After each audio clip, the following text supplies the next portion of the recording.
తియ్యని నీరు నింపుకున్న బావి మౌనంగా ఉంటుంది.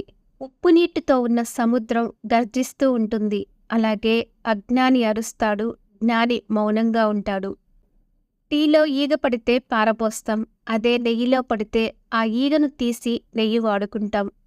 పదార్థాన్ని బట్టి విలువ మారినట్టు మనుషులు కూడా అంతే. అవసరం తీరిపోతే చిన్న తప్పుకే దూరం పెట్టేస్తారు. అవసరం ఉపయోగం ఉంటే ఎన్ని తప్పులు చేసినా మళ్ళీ మళ్ళీ క్షమించేస్తారు. ఉన్నది ఉన్నట్టు చెప్పేవాళ్ళని దూరం చేసుకుంటాం. లేనిది ఉన్నట్టుగా చెప్పేవాళ్ళని తేలిగ్గా నమ్మేస్తాం. మనం నిజం తెలుసుకునేలోపు నిజాయితీగా ప్రేమించిన వాళ్లను దూరం చేసుకుంటాం. ఇదే లోకం తీరు. జీవితం బాగుండాలంటే పేరులో అక్షరాలు మార్చుకోమని, అంకెలు మార్చుకోమని, ఇల్లు మార్చుకోమని, మతం మార్చుకోమని చెప్తారు. కానీ బుద్ధి మార్చుకోమని ఎవరూ చెప్పరు. గూటి నుండి బయలుదేరిన పక్షికి తెలియదు గింజలు ఎక్కడున్నాయో అని. అయినా ఎగురుకుంటూ పోతుంది కదా.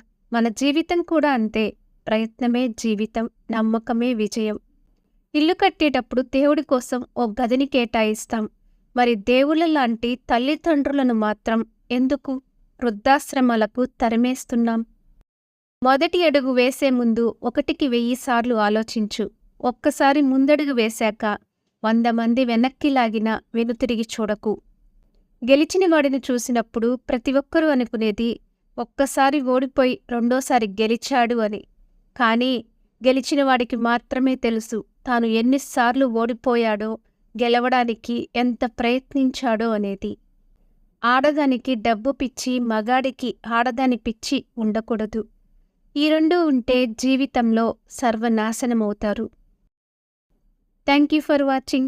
For more interesting videos, please like and subscribe our channel.